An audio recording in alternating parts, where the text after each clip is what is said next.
In the 1960s, the U.S. Army had a plan to bore a tunnel into the wall, but they didn't have a boring machine that could handle the super cold temperatures, so they had a whole testing project in Greenland where they developed ice tunnels and invented new boring machines that could operate in super cold temperatures. So this was back when they were going into forming NASA and all the other things that were kind of strange, the Antarctic Treaty, around that time, pretty close to it.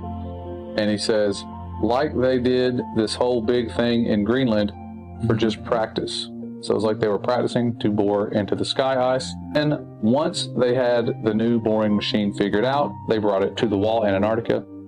He said that the machine bored a tunnel like 5 or 10 miles into the wall, but that they never broke through the other side of the wall, and that they still don't know how thick the wall is even to this day. Dear First, Lord. the floor of the tunnel was solid rock, but after a mile or two in, the floor was sky ice, like it was sky ice underneath after a certain point. And apparently the wall slowly builds itself back up after you cut it, because after a year or so, the tunnel had shrunk smaller all by itself, like a self-healing wound. It starts closing up.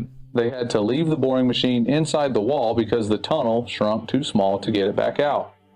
And after a few decades, the tunnel was completely gone. Like the part of the wall was solid again.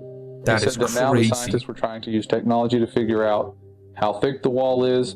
He said something about putting earthquake sensors all along the wall, and that somehow you could measure the signal from an earthquake to see how thick the wall is.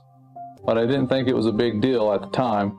But then a few weeks ago, I saw a map of the wall in Antarctica, except the map was all flat and crazy looking, and it showed the wall going all the way up over the whole Earth.